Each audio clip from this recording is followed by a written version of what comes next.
Amen. Kumusta po kayong lahat? Welcome po sa ating pananambahan ngayon. Pastor Eldan po sa mga lingkod natin dito. And we're so blessed na pinili niyo po ang ating second service. We believe sa ating Panginoon that He really wants to warn us or bigyan tayo ng mga paalala tungkol sa mga pwedeng mangyari sa buhay natin. That's why nag-start po tayo sa panibagong series natin 2 weeks ago, and it's called Warning from the Word of God. Na ibig sabihin, ang salita ng Panginoon, hindi lang ito dapat itrato na parang simple lang or parang magaan lang, kundi we take the Word of God na parang warning niya sa bawat isa sa atin. Ngayon, pag-usapan po natin sa ating pangatlong talakayan, tungkol po sa warning ng Diyos sa ating kaaway. Sabihin niyo nga po ulit, enemy. Salamat at walang tumingin sa kanyang katabi. Nakakatuwa because we know na ang kalaban natin hindi naman ng tao, kundi someone na nag-i-influence sa kanila. Kaya tandaan po natin mga kapatid na mabiyaya ang Panginoon. Amen po ba doon? Isa pong proof niyan yung encounter na naganap natin, over 70 plus delegates. Palakpakan po natin si Lord. Okay? Pero parang walang makabit sa batch 1 no? Yung batch 1 yung pinakamarami talaga. Pero sa biyaya rin po ng Panginoon, yung ating pong senior pastors ay nakabalik na sila last Wednesday. Nandyan po sila sa taas. At na-start po yung gawain natin sa Los Angeles tsaka po sa Anchorage, Alaska, na pinatutuluyan naman po sa last week lang po kahapon nila Sir John Chris. Kaya tandaan po natin isa sa mga common na paalala sa atin or na mga sinasabi sa atin ng mga matatanda. Sabi po nila, to be forewarned is to be forearmed. Kapag ikaw ay nawarningan daw, mas makakapaghanda ka. Totoo naman po malalaman mo yung pwedeng mangyari sa'yo, maiiwasan mo yung mga bagay na pwede mo ikapahamak. Yung mga warnings, mga kapatid, talagang binibigay ni Lord yan para mapaghandaan natin. Dahil na-establish natin yung katotohanan in the past 2 weeks na may dumarating sa buhay natin na hindi naman tayo nawawarningan. For example, yung mga natural calamities. Ano po meron sa natural calamities? For example, itong term nila na apocalyptic fire sa Hawaii. Sabi lang po ng Maui Bird Conservation Center na italang nila sa isang CCTV na parang may bright na flash sa isang area na may mga kuryente, akala nila yun na lang Pero hindi nila napansin na yun na pala yung nag-spark ng fire. At sabi po ng mga ilang mga residente, wala raw silang pake nung nakikita nila yung apoy, only to find out na nakarating na yung fires hanggang sa kaduluduluhan. At yung mga residente, wala na matakbuhan and they decided na magtalunan na lang sa ocean. Hindi ka mawawarningan. Darating na lang talaga yan. Kaya yun po yung pinakamasaklap na pwedeng mangyari. Na dumating sa iyong kalamidad na hindi ka nawarningan. For example, sino po dito yung medyo aware tayo na may darating na bagyo, dumating na yung bagyo, di ba? Ang pangalan ng bagyo ay Goring, Saula. So yun po yung mga strength niyan, yung kakayahan niyan. Pero we praise God na hindi pa siya ganun kalakas. Sana hindi na lumakas kasi yung iba sa atin pupunta sa ablaze bukas. Ngayon, tignan naman natin. If merong warning si Lord, ano naman kayo yung warning niya para sa iyo at para sa akin sa araw na to? Bilang paggalang po sa salita ng Panginoon, okay lang po ba na tumayo tayong lahat? Okay? Sabi po sa John 10:7-8, ang common po na binabasa natin yung verse 10. So ito po yung mga previous or preceding verses. Sabi po sa 7 and 8, so nagsalita ulit si Jesus, tandaan nyo, ako ang pinto. So sa ibang translation po, I am the gate. Sabi niya, ako ang pinto na dinadaanan ng mga tupa. Verse 8, yung mga unang dumating sa akin ay mga magnanakaw at kawatan. At di sila pinakinggan ng mga tupa. Sabi niya sa verse 9, ako ang pinto or gate. Maliligtas ang lahat daw ng dadaan sa kanya. Pwede silang maglabas-pasok para makahanap ng madamong lugar para kumain. And when we all know, ang ibig sabihin ng madamong lugar ay yun talaga yung green na area na pag tinignan mo, gandang-ganda tayo, pinipicturean natin. So yun po yung idea na binibigay ng Panginoon. Pero ito na ang warning. Sabi niya sa verse 10, basahin po natin yung yellow words.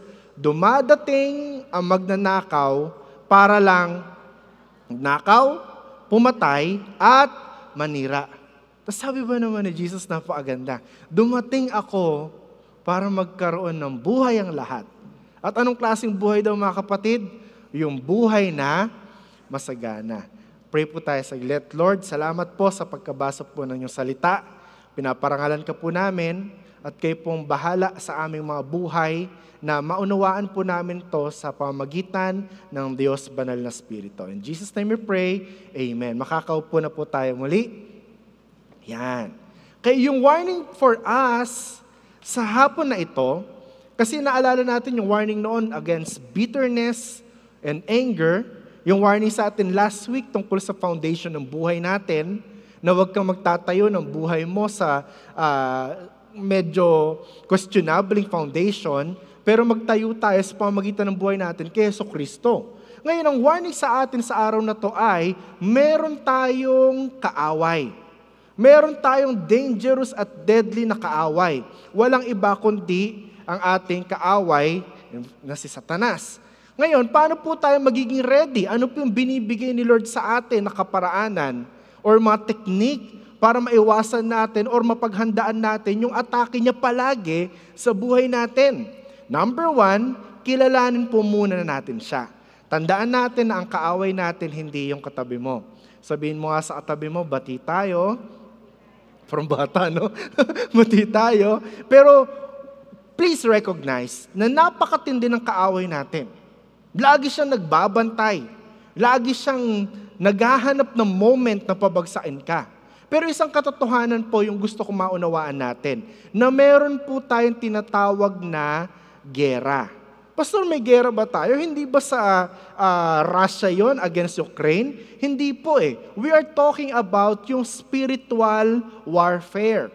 Ibig sabihin po nun na beneath sa ating physical na kaanyuhan, yung ating spirito ay lagi nakikibaka sa ating kaaway. So tatandaan po natin yan. Ngayon po, meron dalawang major mistakes kapag pinag-aaralan po yung spiritual battle ng buhay natin sa araw-araw. Ano po yun, Pastor? Number 1, yung ino-overemphasize mo ito.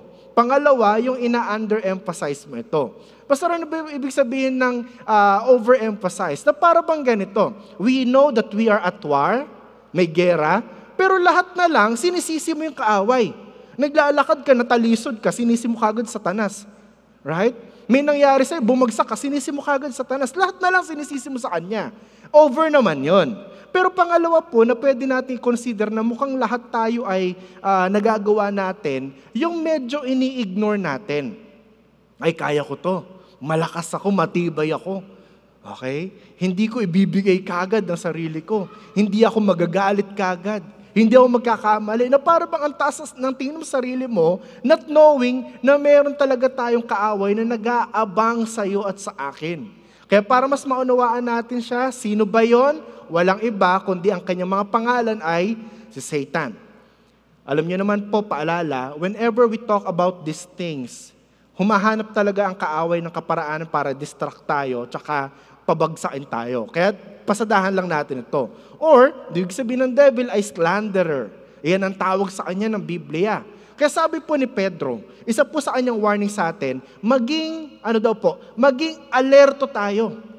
Magbantay tayo. Bakit? Kasi parang mabangis daw na leon ang kalaban natin, ang devil.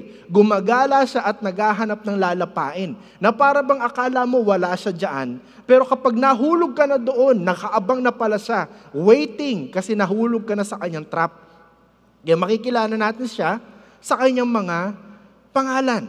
And of course, meron siyang certain descriptions or identification na binigay po ni Apostle John. At ano po iyan? Number 1, siya po ay magnanakaw, siya po ay pumapatay, siya po ay maninira. Sabi po sa John 10:10, iyan po ang kanyang mission sa buhay natin. Palagi na lang, may ninanakaw siya. Lagi siyang may sinisira, may pinapatay. Posibleng ang pag-asa na meron ka, kaligayahan na meron ka, lagi niyang kukunin yan mula sa iyo eh. Ganon kasi ang gagawin niya para wala kang ibang sisihin kundi ang Panginoon. Pero iyan ang mga kaparaanan ng ating kaaway. Kaya mga kapatid, tandaan natin, ang kailangan, maliban sa makuha mo ang kanyang pangalan at konting description tungkol sa kanya, kailangan malaman mo ano yung mga strategy niya. Ano yung mga game plan niya palagi. Sa biyaya naman ng Panginoon, nilalatag ni Lord lahat ng to. Alam naman ito, kaya lang ang tao talaga, mahilig talaga tayong mahulog kasi nga nature natin. Pero sana maiwasan natin. And what are those? What are his weapons or his strategy? Siya ay nanloloko. Okay? May kilala ba kayo manloloko? Huwag nyo na tignan yung katabi nyo, humingi na ng tawad dyan, mga ganyan, okay? Deceiver. So number 1, deceiver. Genesis 3. We all talk about this sa first part ng series na to, tsaka sa Love, Healing of Our Hearts na series, na dineceive niya si Adam and Eve. Ano sabi niya kay Eve? Hindi naman totoo na mamamatay kayo pag kumain kayo nito. Tawag doon panloloko Di po ba? Nahulog. Sino po dito na-scam na? Right? Na-scam na. Marami. Of course, ginagamit pa yung Facebook natin. Pero tignan natin saglit yung 2 Corinthians 4 verse 4. Hindi sila naniniwala kasi binulag ng small letter D, talking about our enemy. Ang Diyos ng mundong ito, ang mga utak nila. So ang kaaway talaga mga kapatid, magmamanipulate para hindi sila maniwala sa ating Diyos. Ganon ka-dangerous yung kaparaanan niya para hindi nila makita ang liwanag ng gospel.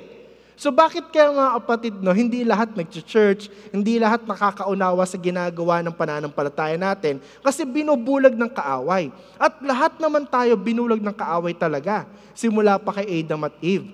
Ano pong pangalawang ginagawa niya? Nagsisinungaling. Sino po dito marunong magsinungaling? Taas kamay kagaya ko. Right? Nice. Parang konti lang kami ang dami mga banal. And alam ko naman po nakakayang umamin. Kasi nga, kaparaanan nito ng kaaway. Pero kuwang-kuwa natin. Ngayon, regarding sa kaaway naman, sa ginagawa niyang pagsisinungaling, tignan po natin yung John 8:44. Sabi ni John, ang devil nga ang tatay niyo at mga anak niya kayo. Na kung titignan natin, mukhang tinitira nito ang isang basic na kasinungalingan sa mundong ito. At ano po yun, pastor?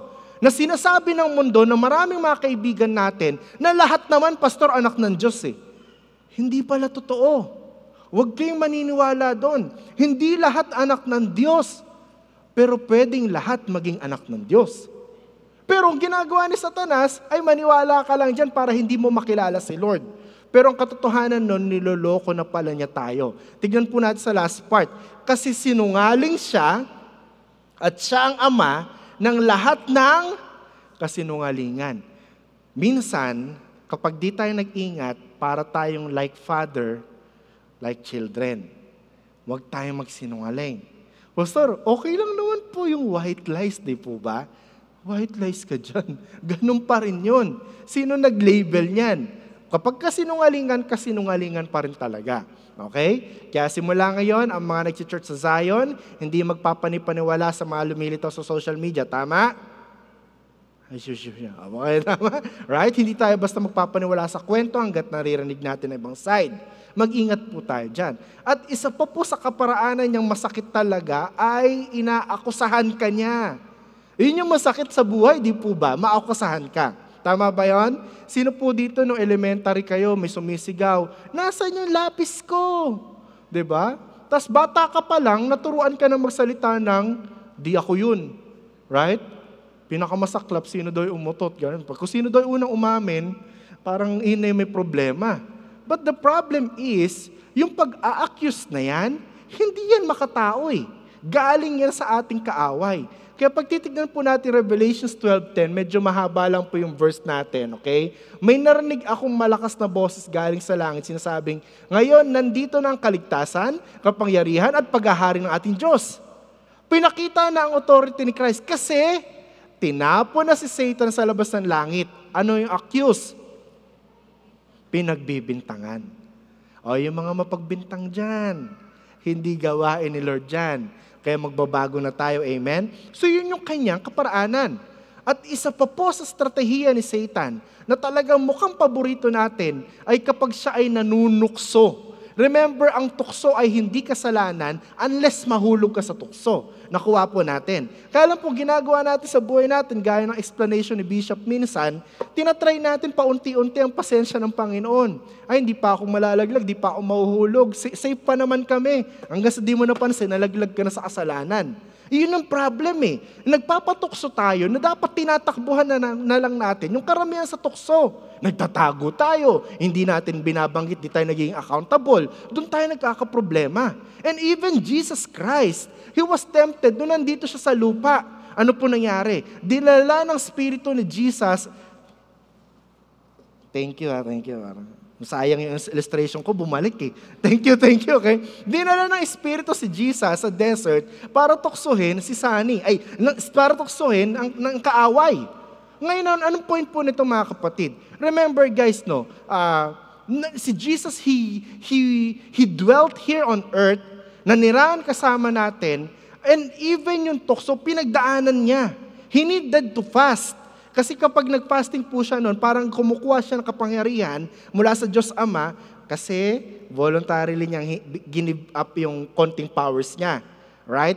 Ngayon, tinukso siya ng kaaway, sinamantala. Biro mo mga tukso ng kaaway, kung kami po yun bibigay na kami. Sabi niya, kung gutom ka, dahil anak ka naman ng Diyos, gawin mo mga tinapay ito. Kung ako, JJ-coin ko pala yun Kakainin ko, iba't ibang flavors. Kaya lang siya hindi Bakit? Sinabi niya, hindi siya pwedeng matukso. Panghuli pa, kala ni Satan, uubray. Sabi dinala si Jesus sa mataas na lugar.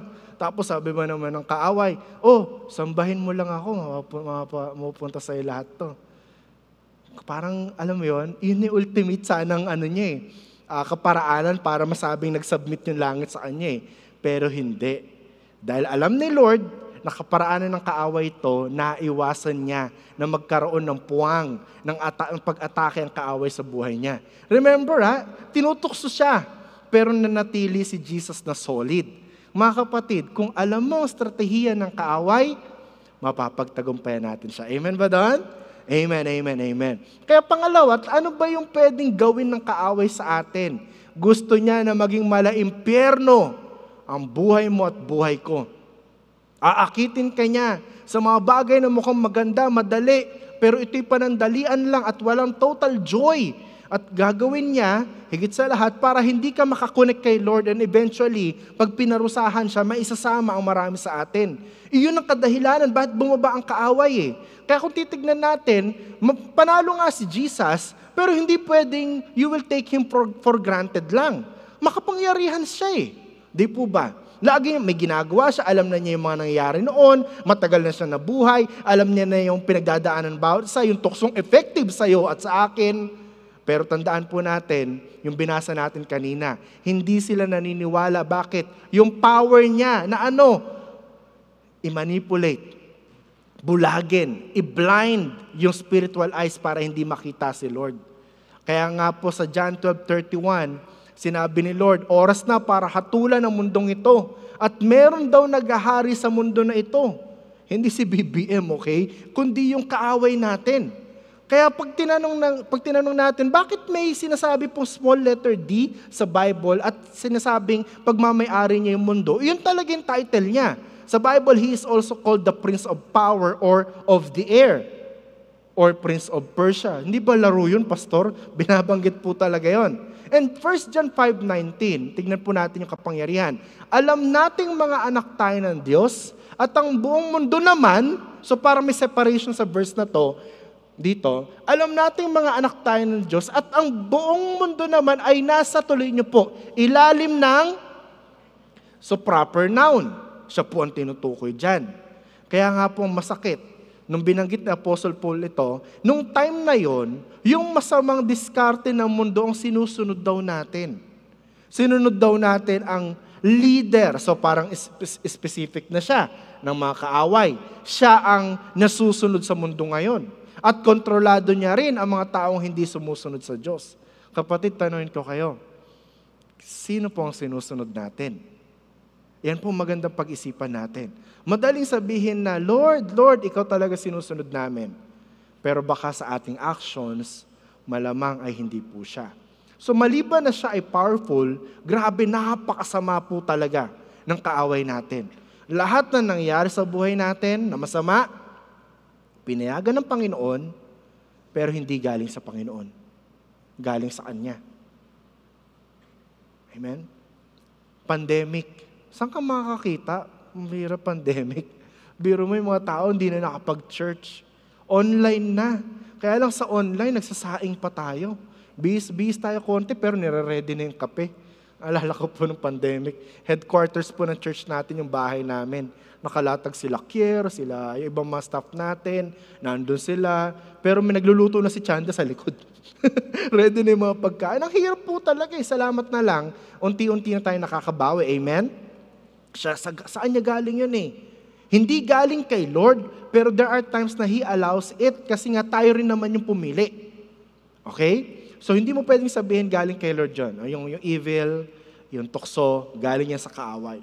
Pero alam niyo pong magandang malaman pa, yung strategies niya, yung identification, yung names, or yung kaparaanan, pero magandang malaman, saan siya pupunta?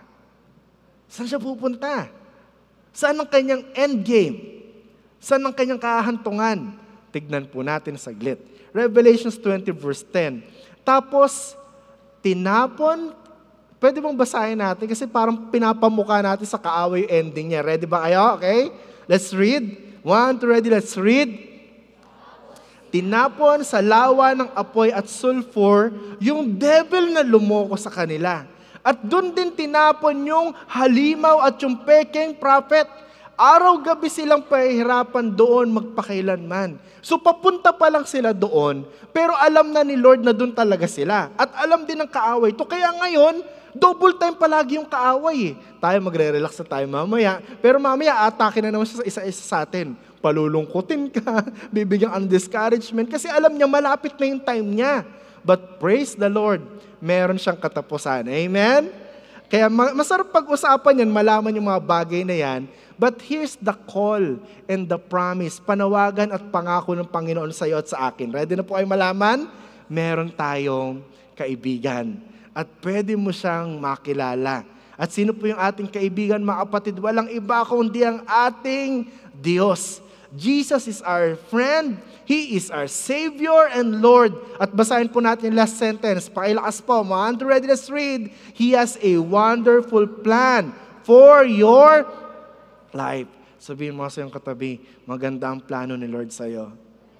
Sige, nakiti mo siya kilala, baka malay mo yung words mo, yung magbigay ng encouragement sa kanya. Yes, totoo po yan. So, the first part ng John 10:10, naalala nyo, ang magnanakaw ay dumating, ang kaaway dumating para magnakaw, pumatay at manira, pero biglang kinambyuhan ni Jesus. At sabi niya sa last part, dumating ako, si Jesus po ang tinutukoy, tuloy niyo po, para magkaroon ng buhay ang lahat. At anong klaseng buhay?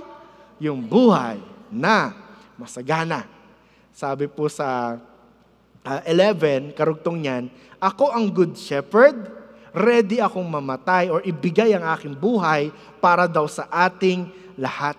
Kapatid, salamat dumating ka ngayon kasi nais kong paalala sa iyo na ang layunin ng Panginoon para sa iyo at para sa akin ay bigyan ka ng buhay. Hindi lang basta buhay, kundi buhay na masagana. Hindi yung sakto lang. Hindi yung buhay mo ngayon. At naniniwala ako yung buhay na inintend ng Panginoon sa atin, hindi pa natin na-fulfill sa mundong ito. Kaya maliban sa makita natin siya, ano pa yung pwede nating malaman po sa ating Panginoon? Binanggit sa verse 11. Number 1, He is the true shepherd. Alam niyo po sa buhay, sa verse na yon, yung pagiging magnanakaw niyan, alam na natin yan eh. Pero ba't hindi tayo nagfo-focus sa other part? Na good shepherd pala siya. Mabuting pastol, mabuting tagapangalaga, mabuting nag-guide, nagbibigay ng pangangailangan natin. Sino po dito yung nagpapasalamat na gano'n ang ating Panginoon sa Kristo? Amen? Pwede po bang palakpakan natin si Lord? Yes! Hindi siya katulad ng kaaway, malayong malayo. And once that He said, doon sa verse na yon, that I've come to give you an abundant life, ano po ibig sabihin abundant na yon? Well, alam natin yung synonyms. Exceedingly, very highly, basta sagad-sagad, okay? Pero alam niyo po, isang verse, ang pwede nating ma-relate sa word na abundant. Check this out. Sabi po sa 1 Corinthians 2 verse 9, pero nakasulat sa scripture, tuloy niyo po mga kapatid, yung hindi pa nakikita, ano pa po? Yung naririnig ng mga tao, yung hindi nila ina-expect na mangyari, anong kasunod? Yun ang hinanda ng Diyos para sa mga nagmamahal sa Kanya. Pwede bang palakpakan na sila? Ang tindi ng verse na yun. Right? No eye has seen, no ear has heard kung ano yung prepare ng Panginoon sa mga nagmamahal sa Kanya. So parang inisip natin masaganang buhay, ay pastor may income, may extra. Hindi. Higit pa doon. At hindi mo pa na-imagine. Na-try nyo na bang minsan mag-daydream? Ay pastor, madalas. Lalo na pag konti yung sweldo, ganyan. Ano kaya kung marami yung sweldo natin, mga ganyan. Pero tignan natin, hindi kaya dapat malaman natin yung ibig sabihin na abundant life. At ito po yun. Walang iba, kundi yung ultimate. And the ultimate one ay, yung buhay na walang hanggan kasama ang ating Panginoon. Yan ang buhay na ibinigay na niya sa iyo ngayon. Meron ka na ngayon, sana. At yan ay unti-unti nating nararanasan. Kaya mga kapatid, si Lord lang ang nagbigay niyan. Wala nang iba. Kaya sabi po sa John 17:3, ito ang buhay na walang hanggan, ang makilala kayo na nag-iisa at totoong Diyos at makilala si Jesus Christ na pinadala nyo. Bakit po niya gustong gawin to sa'yo at sa akin? Bakit? Kasi nabanggit na. Bakit gusto niya magkaroon ka ng buhay na masagana? Kasi sabi sa verse 11, ako ang good shepherd, ready akong mamatay para sa mga tupa. Alam niyo, gaano katalino din yung kaaway natin? Biro mo, pag sinabing good shepherd, originally Jesus Christ, ngayon ginawang ube sa Baguio. Kaya pag naririnig mo yung good shepherd, akala mo ube na lang eh. Not knowing na yun pala yung purpose talaga noon. Mabuting tagapangalaga ang ating Panginoon. Maapatid, pag sinabing mabuti, hindi lang ito yung level natin pag sinabing mabuti or good. Iba pag si Lord ang nagsabi, iba ang standard ng ating Panginoon. Sigaw nga natin, mabuti si Lord. Medyo mahina. Okay lang ba, lakasan natin kasi para bang naaalala natin na tunay na mabuti siya, na binubuhay ka niya. Okay, 1, 2, ready? Sabihin natin, declare natin. Salamat po. I know medyo nakakapagod, nakaka-stress ang week na to, but when you say and declare and believe na mabuti si Lord, totoo yun. Ano pang description ng good, beautiful, winsome, lovely, and attractive? Yan yung gusto ni Lord na yung layunin niya, makultivate, yumaman sa ating buhay. At para malaman natin kung sino siya, meron din pala siyang ibinigay sa iyo at sa akin. At ano po yun? Walang iba kundi yung mga friendships natin. Sabihin mo nga sa iyong katabi, salamat nandito ka sa church. Sa mga first time, welcome po, welcome. Yes, yung mga fellow soldiers. Bakit soldiers, friends? Bakit soldiers? Kasi we are always on a spiritual battle. Laging may gera. Kaya salamat sa mga katunggali, mali tayo. Katuwang. Tama ba? Katuwang. Nakasama natin palagi. Alam po niyo kung wala akong katuwang, grabe po yung mangyayari kay Pastor Eldan. Alam niyo po, nagpapasalamat po sa mga pinalibot ni Lord sa akin dahil dito. Alam niyo po ba, meron na tayong leader nun. Namatay na siya, kinuha na siya ni Lord. Pero ito po yung mga sinabi niya sa akin. Nasa EDSA kami. Sabi ba naman niya sa akin, ay Eldan, halika nga rito. Kasi kuya ko po yun. Nasabi niya, alam ko pogi ka sa loob-loob ko. Well, right? Pero may point pala siya. Sabi niya, kaya lang marami nagkakagusto sa'yo. Ganun po ako nun. Alam niya naman. Naniwala naman sila. Pero parang point niya, parang paasa daw ako sa maraming babae nun. Sa iba-ibang areas, hindi church, mga ganyan. Sabi niya, kung ganyan ka, tas anak ka ng pastor, tapos nansisimba ka, hindi pwedeng ganyan, delikado buhay mo. Hindi ko matake, ginaganong-ganong ko pa yung upuan ko. Kasi parang dinidil na ako nun eh. Tapos parang gusto kong uminom nun, parang gusto kong i-crush, kasi hindi ko matake na galing sa kanya. Pero sinabi niya sa akin yun. And that's the time na nakilala ko yung naging asawa ko ngayon. Hindi pwedeng kilala mo siya, tapos ganong-ganong pa rin. And salamat sa mga pinalibot sa akin. Amen? Yung iba nga po sa nakapalibot sa akin, fellow primary ko, nandiyan sila Pops Melchor, mga tropa namin yan noon. Pag sumasakay kami ng jeep, nakatakip lahat sa mga ganyan, puros kalokohan lang. But now, they're serving God. Sila Doc Joy, alam niyo ministry ni Doc Joy na nakangiti lang sa pinto Asher. Ngayon, kumakanta na.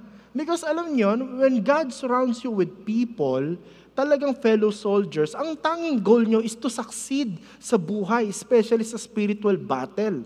Kaya huwag niyong kakalimutan yung mga friends na yan. Mga hipokrito yan, mga ganyan. Pero, tandaan nyo, binabago tayo ng Panginoon. Amen?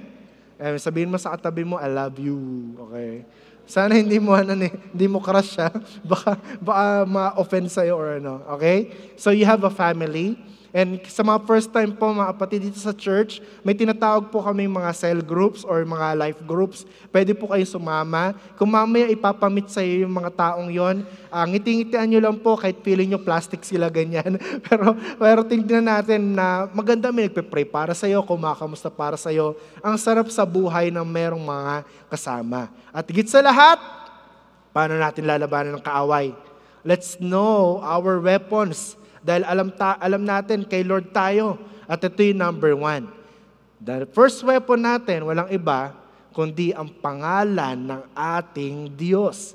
The name above every other name. The only name accepted in heaven.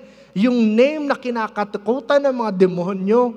Biro mo, bumaba sa lupa dito si Jesus. Nung na-meet niya yung isa, takot na takot. Sabi ba naman ng mga kaaway, anong plano mo sa amin, Lord? Mabuti pa sila tumatawag ng Lord kay Jesus eh. Kasi ganoon yung pangalan niya. Sinasabi lang ng mga description ng poetry na darling of heaven, ganyan, kordero ng Diyos, na parang bang cute, pero that's the name na feared doon sa baba. Kaya pag pinanghawakan mo yung pangalan ng ating Panginoon Jesus, mga kapatid, iyan ang pinaka-the best na weapon. Amen? Kahapon po nasa taas po yung bunso namin sa sofa. Ginawa po ng pangalawa, hinawi. Lipad talaga untog daw. As alam niyo, ginawa daw ni Kemi, sumigaw siya, Jesus! Pinag-pray niya agad. Amen. Ano daw? Pero alam niya paano tawagin. How about you? Alam mo ba paano tawagin sa Lord? Huwag mo siyang tatawagin na parang pamura or parang expression, tawagin mo siya with intentionality. Dahil pag na-realize mo yan, mas mauunawaan mo ano ang ginawa ng dugo ng Panginoon Kristo para sa iyo at para sa akin. Hindi lang ito panlinis ng kasalanan natin. Pero if we would look at Revelation 12 verse 11, ito yung kaparaan para paano daw natalo yung kaaway. Ano daw po? Number 1, ginamit nila ang dugo ng kordero ng Diyos. Ibig sabihin, in-apply nila in a sense na pinaniwalaan nila na effective yon. At pangalawa, paano daw natin matatalo ang kaaway natin? Yung mga patutuo natin tungkol sa ating Panginoon. When we say God is good, that's one way of giving a testimony. When we say God is great or to God be the glory, yan yung pagpapakita ng testimony natin kay Lord. Kapatid, huwag kang magtago. Maraming tao curious tungkol sa faith. Kailangan ng faith. Totoo si Jesus, kaya hindi pwede nagtatago ka. Kaya balikan natin yung verse natin. Ginamit nila ang dugo ng tupa at ang katotohanan na pinreach nila. At tandaan natin, higit sa lahat mga kapatid, wala nang iba pang makakatalo sa kaparaanan ng kaaway at pang-protect sa buhay natin maliban sa salita ng ating Panginoon. That's why our series ay called na Warning from the Word of God. Basahin mo palagi para ma-warningan ka. Pastor, yung Bible nyo naman hindi na siya applicable ngayon. Sino nagsabi? Nung ginawa natin tong life manual, mas naging effective. Though mahirap sundin, but by the grace of God, kayang-kaya naman. Now, John 10 verse 3. Binubuksan ng bantay ang pinto para sa kanya. Tinawag niya sa pangalan ang mga tupa at naririnig nila ang boses niya. Ginaguide niya sila palabas ng kulungan. Bakit po ito binanggit? Dahil si Jesus ay the gate at siya po ay good shepherd at ang tawag sa atin ay tupa, yan po yung description sa atin. Ang pag-guide po sa atin ay ang kanyang boses. At ang boses ng Panginoon sa oras natin ngayon, sa panahon natin, hindi ang mga pastor, hindi ang mga sa leaders. Tanging ang salita lang ng Panginoon. So, alam niyo po, kapag ine-expect nyo na ang boses ng Panginoon ay literal, nakakatakot yun at lahat pwedeng magpanggap. Tama? Pero kung ang salita ng Panginoon ay final, pinag-aralan, tapos na, may mga standards, hindi nakaabot yung iba, pwede mo siyang paniwalaan. At nag-survive sa time natin ngayon, tanging salita lamang ng Panginoon ang supreme. Kumbaga, ito ang OG. Hindi gangster pero ibig sabihin yung the original, okay? The original gangster, right? So kasi, ito po yung paniniwala natin sa church, okay? Hindi nagsasalita si Lord ng wala rito. Okay? Pag sinabi niyang, kung mahal mo nga ako, tumalon ka sa 6th floor. Right? So, delikado yun. Bakit sinabi mo, Pastor, final na? Alam niyo po ba, marami pang sumusulat after nung time ni Jesus. At sabi nila, si Jesus daw ay multo lang, phantom lang. At asawa niya si Mary Magdalene. Dami pinagsasabi. Ang ginawa po ng history natin na church fathers, gumawa sila ng mga pamantayan at lahat ng hindi nakaabot doon ay hindi na sinama dito. Pastor, paano po sa ibang pananampalataya? Sabi nila sa amin, kulang yung Bible natin. Ano sasabihin nyo? Sobra yung sa inyo.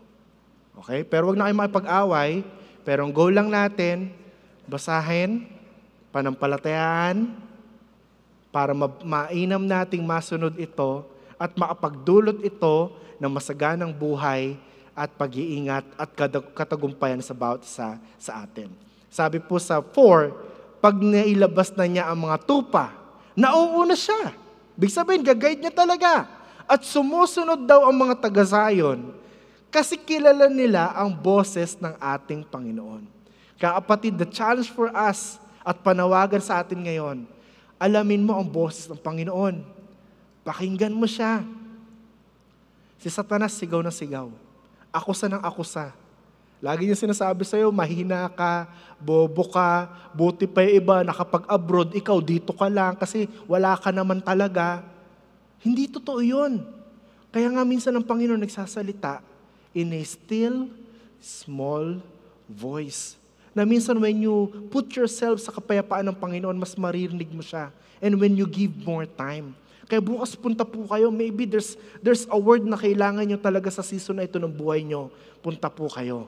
Kaya panawagan po ng Panginoon, lagi niya pinapaalala, gusto ni Satanas gawing malaimpyerno ang buhay mo, but Jesus has a wonderful plan para sa buhay mo at sa buhay ko. Sino po dito nagpapasalamat na maganda ang plano ng Panginoon sa buhay mo, sa buhay ko? Amen? Pwede po bang tumayo tayong lahat? Tayo po yung mananalangin. Ang paanyaya po basically ay dalawa. Number 1, tanggapin mo ang ating Panginoon. Hindi pwedeng basta i-acknowledge mo lang siya. Kailangan magdesisyon ka na ibinibigay mo sa Kanya ang faith mo at nagsisisi ka sa iyong mga kasalanan. Sabi po sa pangako niya sa John 1:12, pero ang lahat ng tumanggap at naniwala sa Kanya, basahin niyo po yung kasunod. Dancers, pakilakas nyo nga, patulungan natin sila. 1, 2, 3. Hindi, binigyan lang, okay? Pero ang lahat ng tumanggap at naniwala sa Kanya, yun. Pwede pong kabisaduhin nyo to pag may time kayo. Wag na mong kakalimutan ito. Na pag binigay mo na yung faith mo kay Lord, yun na yun. Pag sinasabi ng kaaway, kaya ka nagkakasala as hindi ka pa naman ligtas. Tawag doon accusation. Or he tries to deceive you. Pero pag sinabi mo, hindi. Ito yung word na binigay sa akin ng Panginoon. Kapag ako'y nanampalataya sa Kanya, pag ako'y tumanggap sa Kanya, binigyan niya akong karapatan na maging anak ng Diyos. John 8:44 says, you belong to your father, the devil. Hindi na pala totoo yun. Kasi ang tatay na natin ay ang ating Diyos Ama. At pangalawa, mga kapatid, reject the work of the enemy. Kaya nga sabi nila Pastor, bakit ganon? Sabi niyo, pag lumalakad ako sa buhay pananampalataya, makakasalubong ko sa Satanas, pipigilan ka palagi. Ba't sa buhay ko hindi naman? Sabi ng pastor, baka naman kasi kaakbay mo siya. Kasabay mo. Iwaksin natin. Iwasan natin ang pagkilos ng kaaway. Dahil makikita natin, super deadly niya, pero mas makapangyarihan ang ating friend, ang ating Diyos. Walang iba kundi ang ating Panginoong Kristo. Palakpakan po natin si Lord. Lord, pagpalain niyo po ang inyong mga anak. Nawa panampalatayan po namin ang inyong word. At salamat po, totoo ka at concerned ka sa amin at i-guide mo kami. In Jesus' name we pray. Lahat ang magsabi ng Amen, Amen, Amen.